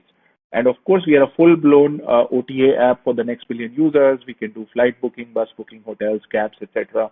And you also have a lot of entertainment, gaming, news, information, in order to engage these users more, which is why we are able to do, hundreds of millions of screen views in this app, every month. And if you look at penetration, right, many tier 2, tier 3 towns now have more than half of their smartphone population using Ixigo, which is a proud thing for us. So we've also won several awards, like Google, Facebook, and Apple have featured us several times. Sundar Pichai, the CEO of Google, actually mentioned us on TV when he was in India a few years back, saying we're one of the most innovative companies in the space. Skift called us the travel startup to watch out for last year, and Focusrite gave us an award for our Tara AI customer chatbot in 2017 when we actually showcased the idea and started building it. Our marketing strategy is very unique. So we've decided from day one to build our own video content marketing team. We do a lot of videos that every month that go viral on social media, including Twitter, TikTok, Facebook. So most people on social media in India would have seen our videos multiple times. In fact, even the railway minister has tweeted our videos at times. We've done more than 500 million video views over the last 3 years that we've been doing videos. Which is why, if you look at our brand awareness, despite doing no TV, no brand marketing, Ixigo is managing to do more app downloads and more app MAUs than all the other OTAs. In fact, our velocity of app downloads is 2x of all the other OTAs combined. So you must be asking, why another OTA in India, and can you really build a profitable OTA in India? And I'll tell you that, the way we built this company is very unique, right? Most OTAs have a high fixed cost structure. They are people and ops heavy. Most of them have low tech and AI intensity. They have a commoditized product, which looks like all other OTAs, works like them. And they lack the kind of viral or growth hacking approach to marketing that one needs in order to remain very efficient on capital. Most OTAs spend 50 to 70% of their revenue back in marketing. In the case of Ixigo, we've kept it much lower than that, and that's been one of the reasons why we've got into profitability. Yes, indeed. So we've actually seen one full quarter of profitability recently. We are the first profitable OTA at this scale in India. The Q1 2020 was profitable. Our revenue grew 42% last year, but if you look at the overall revenue growth over the last 3 years, we've done 7 times revenue growth. We were at $3 million annual revenue FY17 when the Series B round happened, and now we are at close to 22 million annual revenue for the financial year that just ended in March. So, in the pre-COVID era, we were doing almost 27 million annualized revenue in February, right? And then coronavirus hit us badly. So, we were at 27 million annualized revenue at the peak, 15% EBITDA margin, but that came down suddenly, to close to nothing. And now we expect a U-shaped recovery over the next 2 to 3 quarters to get back to where we were, by Q3 or Q4 of this year. Last but not the least, when things are going to be good again, how are we going to grow this? So we think that we can build a large, profitable company that can be taken to IPO in the next 3 years. And the way we'll do it is that we will build more inventory ownership in categories like buses, hotels, and activities. We will improve our customer experience and make it world-class with the use of AI and technology. Our personal travel concierge is ready to be launched. It will be AI and human-powered. It's built on the same engine that we built Tara on. So I think later this year you will see that going live. We are distributing on large super apps like Flipkart, PhonePe, Truecaller. We have a couple more partnerships lined up on that front. And finally, we think that multimodal itineraries or a combination of train, bus, flight, and cab can make very interesting products for the Indian context. And we are working with a few partners to see how we can enable that very quickly. Thank you very much. So that was all we had about Ixigo. Look forward to talking to you soon. Hello, this is Hello, everybody. My name is Apoor Mishra. I'm founder and CEO at 10 Minute. It's a community commerce platform, or as we like to call it, as super app for the communities. I'm very thankful to everybody to provide this opportunity to present at GMIC event. I hope during the next short 10 minutes, I will be able to walk you through what exactly we have been trying to do and how our product works, and hopefully connect with you again to discuss the opportunity in detail. I would like to first tackle why exactly we are doing and what is the purpose of this startup. In India, especially at this point of time, there has been a huge increment in the community complexes where each and every community, or as we like to call it as a society, is increasing in size. At least 1,000 people, 1,000 houses are being constructed at one place, and hence there is a need to provide a number of amenities for that particular community. On top of that, the recent buyers of these houses are having dual work culture, where both husbands and wives are working, unlike the time maybe about 20-25 years ago. And on top of that, there is a huge demand of convenience at door. And this convenience at door has in a way become a necessity after the unfortunate COVID-19 scenario as we are living in. Hence, all these reasons combined together, I believe there is a huge requirement to have an app, to have a super app rather, that can manage any and all type of requirements of every resident. We like to call it as a managed living platform.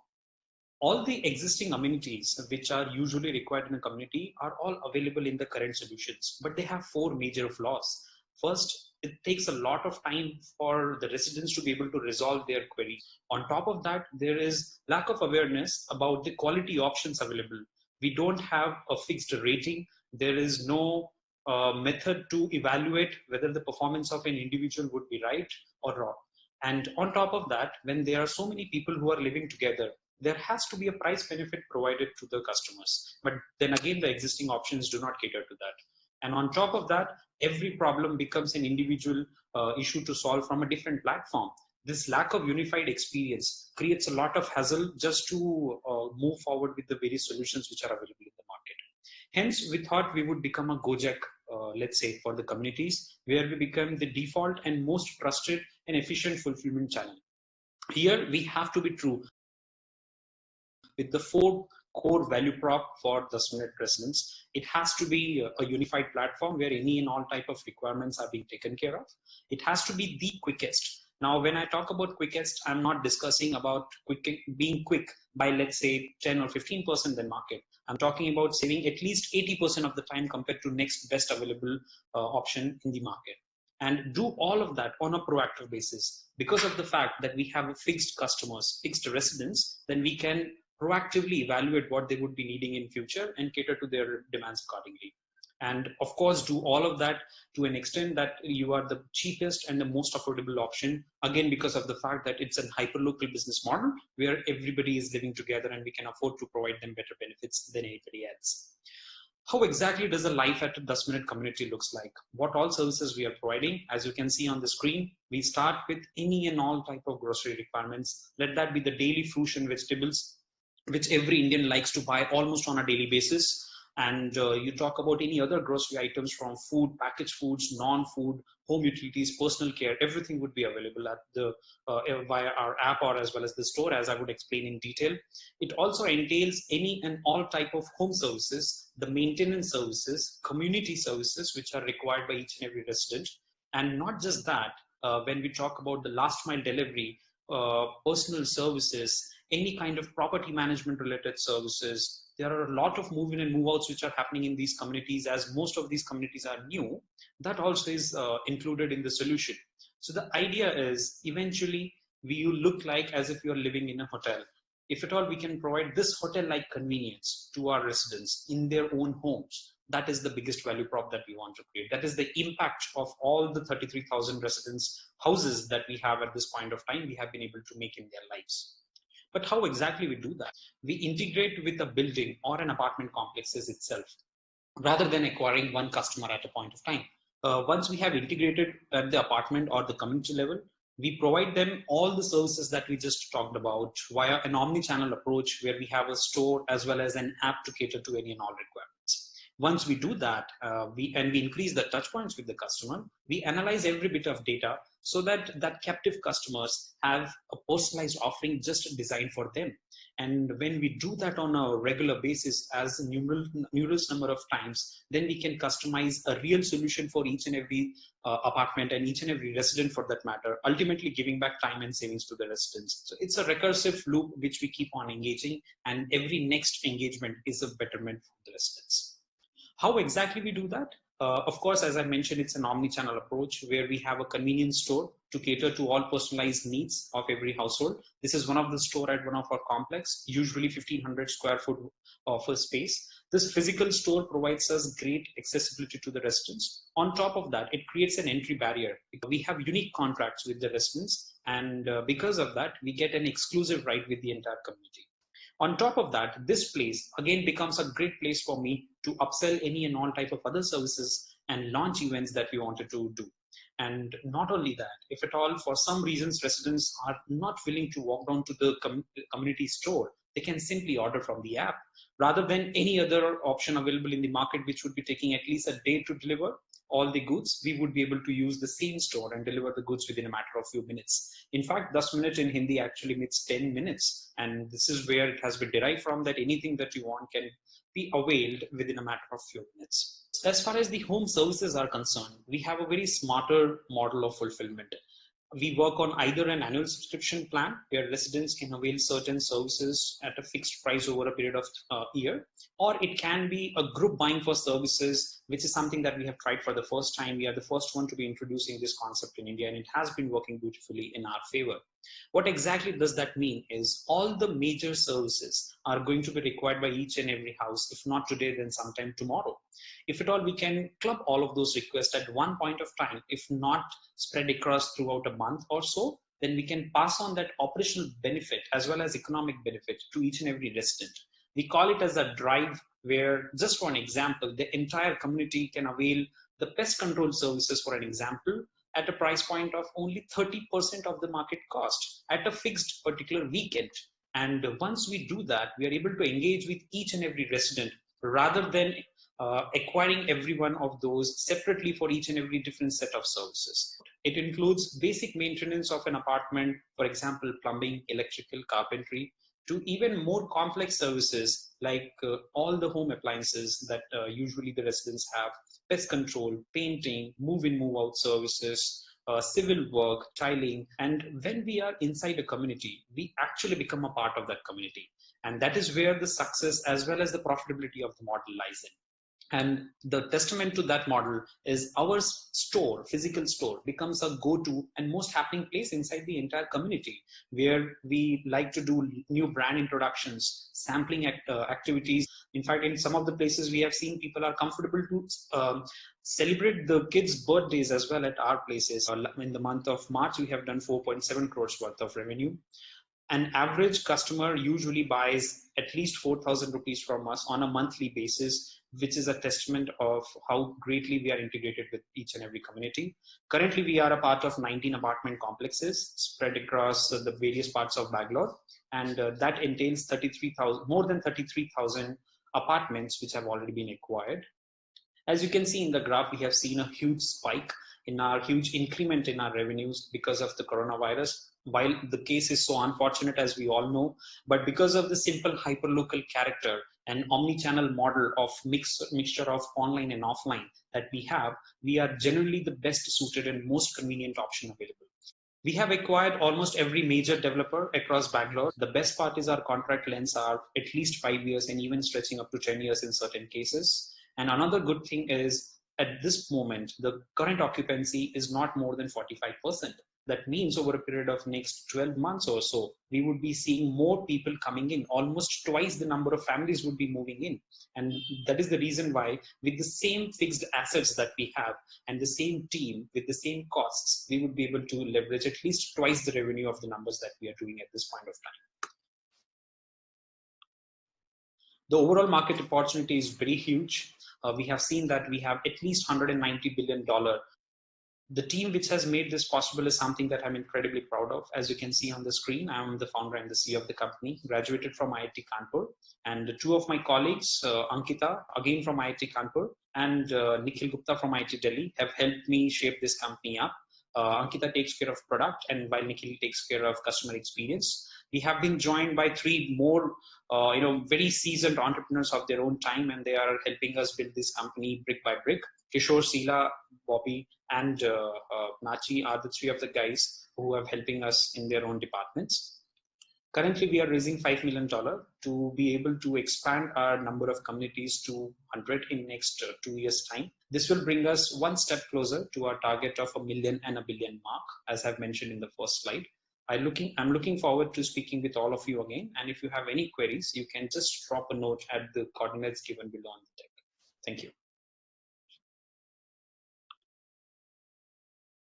Hello, everybody. Guys, this is Chi, co-founder and CEO of A-Banach. China supply chain directly to India is more like 30 years ago in China.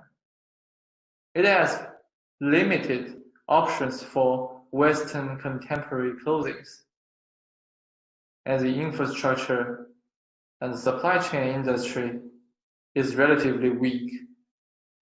Even the labor cost is lower than China, but the lack of automation and experience results in a slow turnaround time with relatively low margin.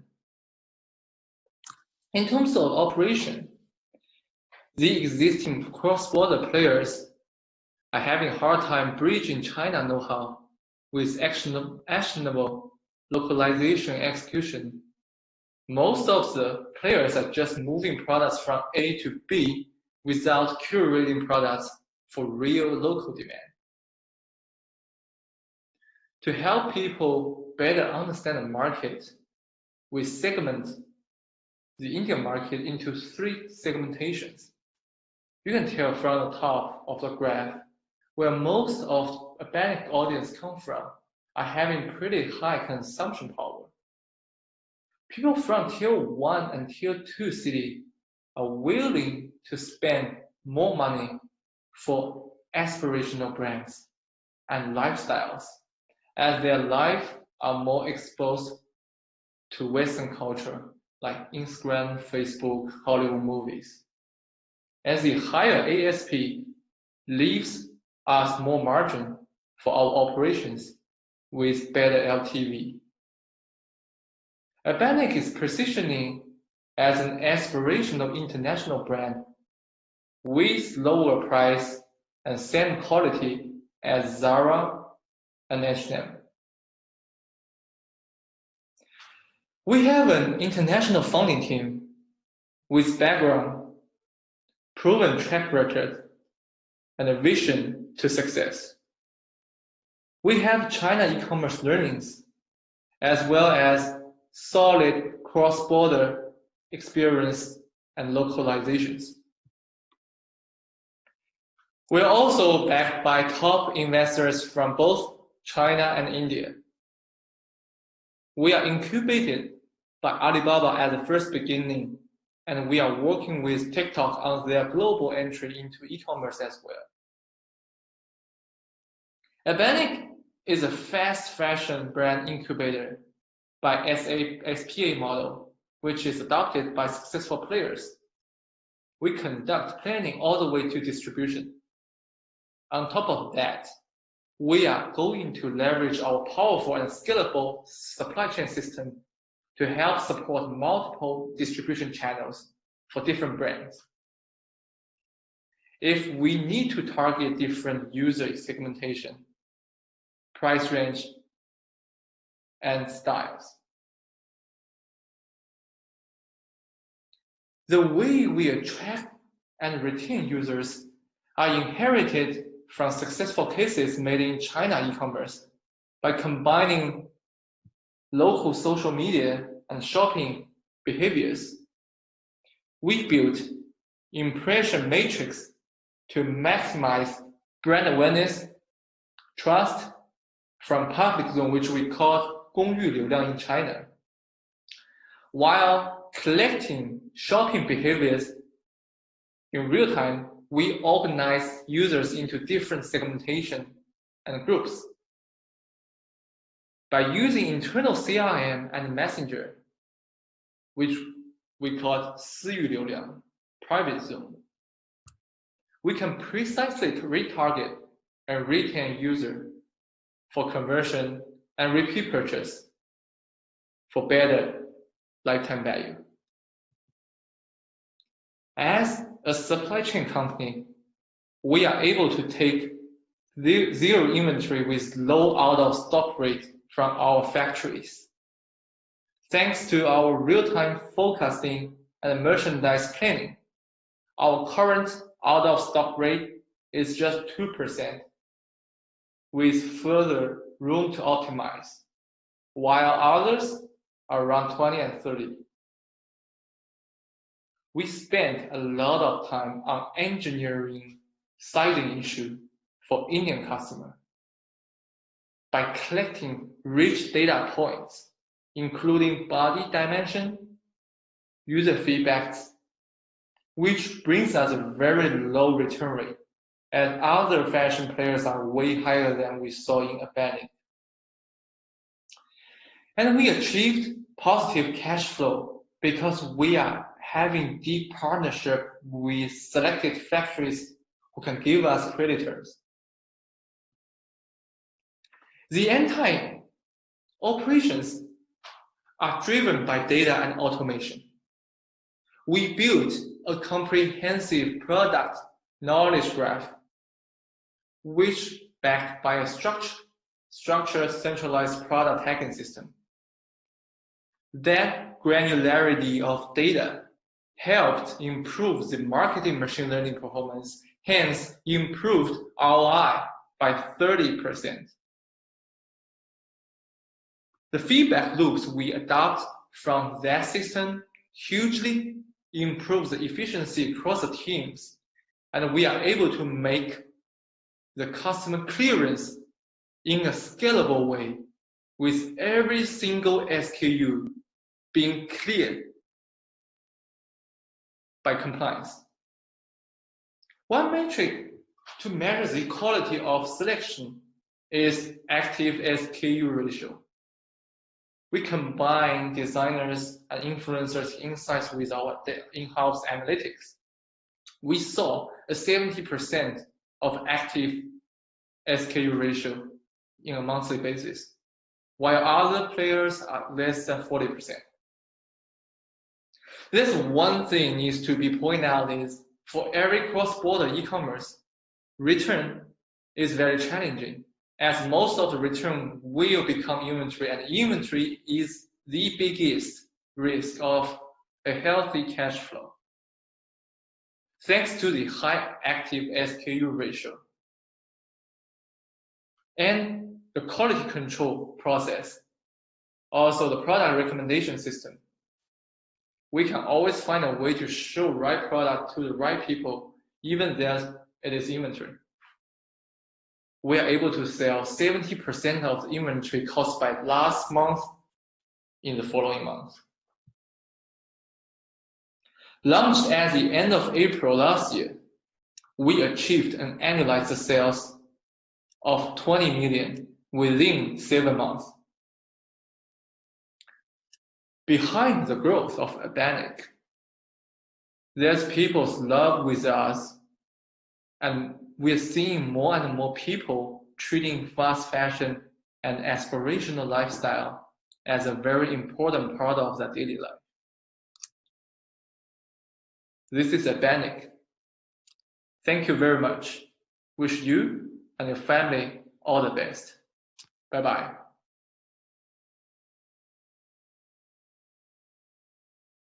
I'll be talking about cross-border e-commerce.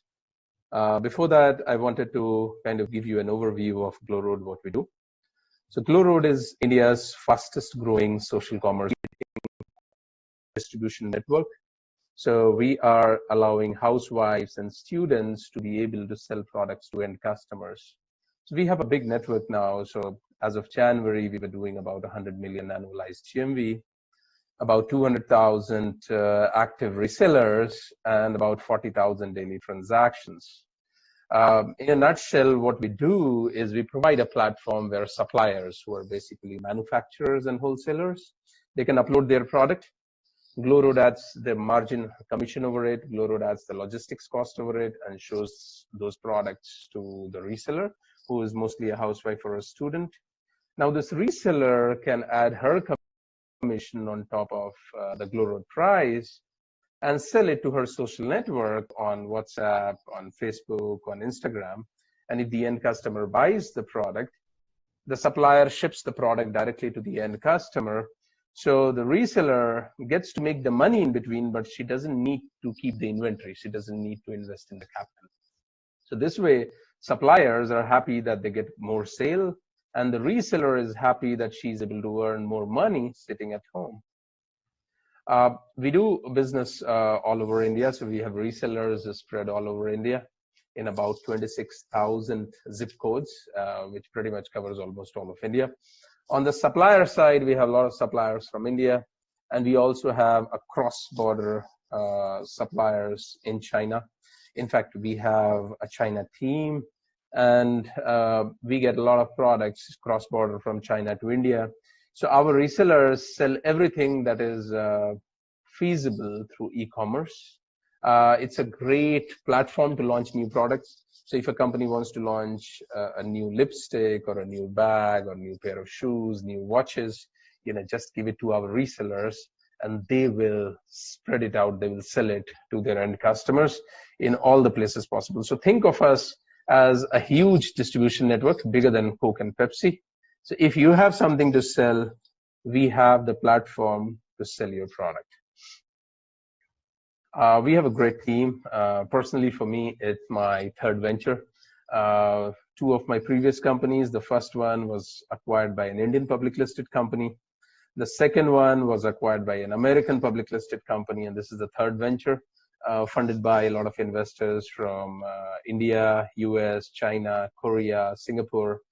And we have a China team now, as I said, like we acquired a company in Shenzhen in China last year. And we have people such as Simon and Steven working on the supply chain from China. They are like great people, US educated, English speaking, native Chinese, who have done cross-border e-commerce for a few years before they joined GlowRoad. So we have a good experience and a great team taking care of cross-border business. The big thing which I will talk even during the summit is like social commerce is good because of, you need to have great retention rates. And GlowRoad as a company, we are very proud that we have the best retentions in social commerce industry. So my monthly retention rate, M1 retention rate of my resellers is upward of 90%.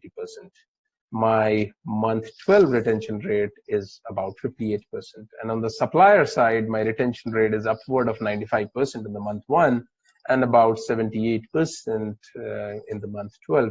So with these retention rates, it provides us a significant boost to the GMV, and it provides me very, very healthy unit economics. We'll discuss more about it. We are actually the ones who brought in the subscription-based membership to India. So today in GlowRoad, you can become a paid subscriber. It's like what Costco does in the US or Amway does in India or Yunji does in China. So our paid subscribers become very, very, I would say, loyal resellers who stick with the platform. They learn something and then they use that learning to sell the products to the end customers. As a part of social commerce, we've also launched a lot of things that can be sold socially. So things that include like beauty, cosmetics, personal care. So we have 50 plus products, SKUs of our own in these categories, which are sold through the resellers. These products have really high margin.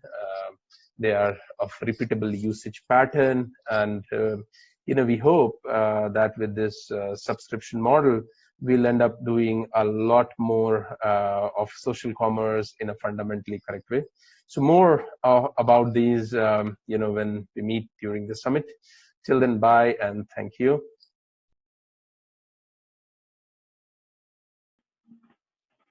Hi, my name is Rishabh and I'm the founder of WMall. WMall is a social commerce platform aimed at new to internet women consumers. So we'll structure this conversation in 3 parts.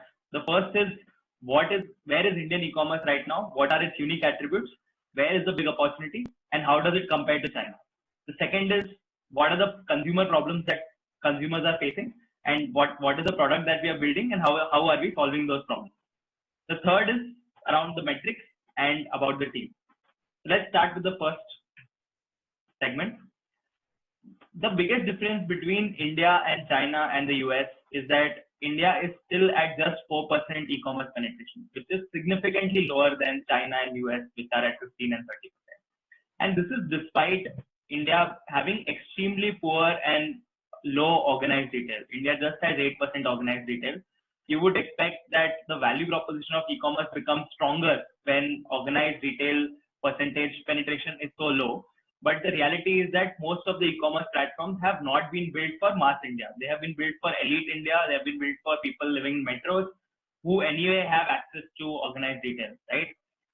So we think that the big opportunity is in solving consumers who have just come online, who are not living in metros, where organized retail is absolutely absent. And that is what reflects in our numbers. 86% of our orders come from outside of metro cities. The next significant difference between India and US and China is that India has less than 20% of e-commerce consumers who are women. Majority of consumers are men, which is very different from China and US. As you would know, more than 50% of consumers in most commerce platforms in China and US are women. In fact, some of them have even 70 to 80% women penetration. And it's not like offline retail in India is not governed by women. Women do govern a lot of categories, especially with their household categories when it comes to offline retail. It just hasn't translated online, and those categories aren't sold enough online. The third interesting insight is that most of what sells offline is largely unbranded. And this is absolutely not true for online e-commerce. Most of what sells online is largely branded. And that is, again, a reflection of the consumer persona that Indian e-commerce has been selling to currently. And the challenges and opportunity that unbranded categories bring to the table is completely different from branded categories. This sort of blends into the fourth point, which is that value retail is the future of e-commerce. Currently, e-commerce in India operates at a price point of at least $12. Average order values are definitely more than $12 for most platforms. But this is not the price point at which majority of India actually wants to purchase. Majority of India wants to purchase unbranded products. Majority of India wants to purchase affordable products and products that they think are value for money, which largely comes at the price point of $6 to $7. The platform which solves this price point will become the largest platform going forward. Summarizing all these 4 points, effectively, we think that the opportunity to go after and the largest opportunity in India is focusing on new to internet users, focusing on women who purchase in unbranded and unstructured categories, focusing on trying to build a platform that stands for value for money. And this lies in the absolute opposite quadrant of where Amazon and Flipkart or most of the horizontals today are. So this was about the opportunity that we are going after and the opportunity that we think is the biggest. But let's talk about what are we exactly building. We are building a new and social and a different way for women to shop products via community leaders and taking help from community leaders. And we'll talk about why that is important. That is number one. The second thing that we are building is an engine to make sure that we are able to serve the highest quality products at the lowest price. These are the two core foundations on which we are building our company. Let's talk about the first one. And to talk about the first one, we first need to understand what are the biggest problems that we are trying to solve for the customer. If you look at our consumer persona, this is a woman from a tier 2, tier 3 city who is oftentimes not very savvy. This is very different from a Chinese consumer or a Chinese woman consumer who has probably purchases 20 to 25 times a month. This is a consumer who is buying almost for the first time or has only made a first few transactions, right? The biggest issue here is that they are not savvy, they are not financially independent, oftentimes spend their husband's money. They are purchasing unbranded products, which further compounds the problem of trust. And this is why the biggest thing that she's looking forward to is a platform that solves for trust. And we don't think any platform in India has actually solved for trust. A consequence of this is how you will see that majority of Indian e-commerce transactions are actually cash on delivery, which is a very unique Indian phenomena, not true for China and US. It's an Indian innovation which has helped us a lot, but it is something which is very different from US and China. So the question is, how do we solve trust, right? You solve trust by building social proof and validation. On our platform, there are certain community leaders who create different content around the platform that users can watch and buy. They are real women who have created real videos, and not only that, you can actually chat before them before you buy. No Indian e-commerce company till now has chat or allows consumers to chat with someone who actually has the product or even the seller. And we have gone one step further from that. Some of these experts actually run their own groups, similar to WhatsApp group, where they post products that they have found interesting, where they post latest deals and they post latest reviews. Automatically what happens is that if you are a lady in a tier 3, tier 4 town, you are much more likely to buy once you have seen another lady who has the same accent as you, is speaking the same language as you, is from the same background as you, is actually vouching for the product. The interesting thing about this is that here, these women have actually purchased the product. They are not just promoting any product. They have purchased the product and have actually using it before actually suggesting other consumers to actually buy it. So if you think about how does our overall platform look like, there are 3 segments to the platform. One is suppliers who are sellers on the platform. The second are consumers, which we have spoken about. The third is community leaders who come from our own consumer base. So an interesting aspect of Indian diaspora is that a large segment of Indian women are unemployed, which is higher than many other countries, even in South Asia. And they are mostly homemakers and are very excited to make some money on the side to support their kids and to have some discretionary spend. So a large number of our consumers actually want to become these consumer community leads. And then they create content, they provide product support, they drive sales, and in return, they actually get rewarded and they make money on the side. This actually is really good for us because this has the potential to create a flywheel for us. The more the consumers are there, more people want to become community leads. The more people want to become community leads, the more consumers they can bring to the platform. And not just that, they can improve the buying experience for everyone on the platform. There are more products that will have videos. They will have more ladies will be open to chat, and there will be higher service competition, which is why we actually are going after. You might think of us as influencer commerce, but we are actually focused on real women who are not influencers on any other platform, because the real problem to solve is trust, not to drive conversion. Conversion also goes up when trust goes up, as opposed to some of the other countries and the dynamics there. Here, what is important for the consumer is to know that this is a real lady who is just like me, as opposed to this is an Instagram influencer or TikTok influencer. Let's talk about the second aspect, where we spoke about how do we make sure that these products are cheaper and are at the highest quality. The interesting aspect about the categories that we are focused in is that these are largely unbranded and hence operate on complete open marketplace when it comes to Flipkart and Amazon. And when you list unbranded products on open marketplace, their quality suffers, their price suffers, which is why even today we are 8 out of 10 times cheaper than Amazon and Flipkart. And this is just by running a curated marketplace where we make sure that the pricing and the quality is tightly governed by us. Going forward, what we actually want to do is, since these categories are long tail for the horizontals of the world, this actually means that they don't private label in these categories, and hence